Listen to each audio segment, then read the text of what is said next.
તમે ક્યારેય ધ્યાન આપ્યું છે? ઘરમાં બધા સૂઈ જાય પછી પણ એક દીવો હજુ બળતો હોય છે. તે દીવો છે મમ્મી. દુનિયામાં એવી એક જ વ્યક્તિ છે જે પોતે થાકી જાય પણ કહે હું ઠીક છું. એ છે મમ્મી. મિત્રો, આજે આપણે વાત કરવાના છીએ એક એવા શબ્દ વિશે જે બોલતા જ હૃદયમાં શાંતિ આવે. એક એવું નામ જે દુઃખમાં ઢાલ છે, સુખમાં સાથ છે અને નિષ્ફળતામાં હિંમત છે. એ છે મમ્મી. મમ્મી થાકી નથી પડતી, આ એક વાક્ય છે, પણ એની પાછળ કેટલીક લાગણીઓ છુપાયેલી છે. સવારના 5 વાગ્યે અલાર્મ વાગે, બધા હજુ ઊંઘમાં હોય, પણ મમ્મી જાગી જાય છે. રસોડામાં ચા, નાસ્તો, ટિફિન, બાળકોને ઉઠાડવા, સ્કૂલ માટે તૈયાર કરવા, પપ્પાને ઓફિસ માટે તૈયાર કરવા.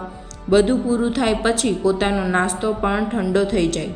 પણ એ ક્યારેય ફરિયાદ નથી કરતી. બાળકો પૂછે, મમ્મી મારી સીજ ક્યાં છે? મમ્મી મારી બોટલ ભરી? મમ્મી હોમવર્ક જોઈ લીધું? અને દરેક પ્રશ્નના જવાબ એક જ સ્મિત સાથે આપે છે. એટલે જ લાગે મમ્મી થાકી નથી પડતી. પણ હકીકત શું છે? મમ્મી પણ માણસ જ છે. એને પણ દુઃખ થાય છે, એને પણ તાવ આવે છે, એને પણ ક્યારેક આરામ જોઈએ છે.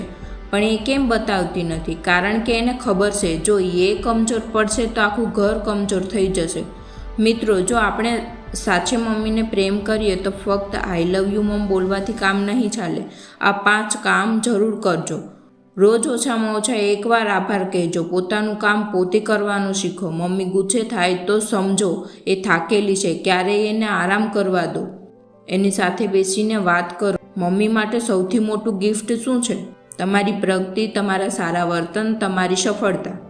ભારતના મહાન વૈજ્ઞાનિક અને પૂર્વ રાષ્ટ્રપતિ એપીજે અબ્દુલ કલામ એમણે એક વખત કહ્યું હતું, મારા જીવનની સફળતાનો શ્રેય મારી માતાને જાય છે. એમની મમ્મીએ ગરીબીમાં પણ એમને સપના જોવા શીખવાડ્યા, તકલીફો હોવા છતાં હિંમત આપી. આજના દરેક બાળકને એમાંથી શીખવું જોઈએ. મમ્મીનો આશીર્વાદ હોય તો સપના ચોક્કસ પૂરા થાય છે. આજના સમયમાં ઘણા વૃદ્ધાશ્રમોમાં માતાઓ રહે છે. બાળકો મોટા થયા પછી ભૂલી જાય છે. આ ખૂબ દુઃખદ બાબત છે. મિત્રો, યાદ રાખજો, જે હાથ તમને ચાલતા શીખવાડ્યા એ હાથને ક્યારેય એકલા ન છોડતા. સમાજની સાચી પ્રગતિ એમાં જ છે જ્યાં માતા પિતાનું માન થાય.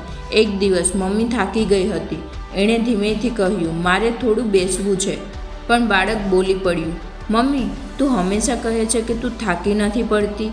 મમ્મી સ્મિત કરી અને બોલી, હા બેટા, હું થાકી જાઉં, પણ તારા માટે ક્યારેય થાકી નથી પડતી. આ સાંભળીને બાળક સમજી ગયું, મમ્મી સુપર હીરો નથી, પણ એનો પ્રેમ સુપર પાવર છે. મિત્રો, આજે ઘેર જઈને એક કામ કરજો. મમ્મી પાસે જાઓ, એના હાથ પકડીને કહો, મમ્મી તું થાકી જાય છે ને? હવે હું તારો સહારો બનીશ. એના આંખમાં પાણી આવી જશે, પણ એ ખુશીના આંસુ હશે. જો તમને આ સંદેશ ગમ્યો હોય તો આ શબ્દ ફક્ત તમારા સુધી ન રાખતા, આ સંદેશ દરેક મિત્ર સુધી પહોંચાડજો. કમેન્ટમાં લખો, મારી મમ્મી મારો ગર્વ છે. અને આવી જ પ્રેરણાદાયક વાતો માટે જોડાયેલા રહો, કારણ કે જ્યારે આપણે માતાને માન કરીએ છીએ ત્યારે ભગવાન પણ ખુશ થાય છે. મમ્મી થાકી નથી પડતી આ વાક્યને બદલો, કહો મમ્મી પણ થાકી જાય છે, એટલે હવે અમે એની સાથે ઊભા રહીશું. દરેક ઘરમાં માતાનું માન, દરેક હૃદયમાં માતા માટે પ્રેમ અને દરેક સમાજમાં માતાની સુરક્ષા. આપણે એ દિશામાં આગળ વધીએ છીએ. દુનિયામાં 2 જ જગ્યાએ શાંતિ મળે છે, એક મંદિર અને એક મમ્મીની ગોદ. મંદિર બંધ થઈ શકે પણ મમ્મીનો પ્રેમ ક્યારેય બંધ નથી થતો. માતાને માન આપો, જીવન સુખી બનાવો.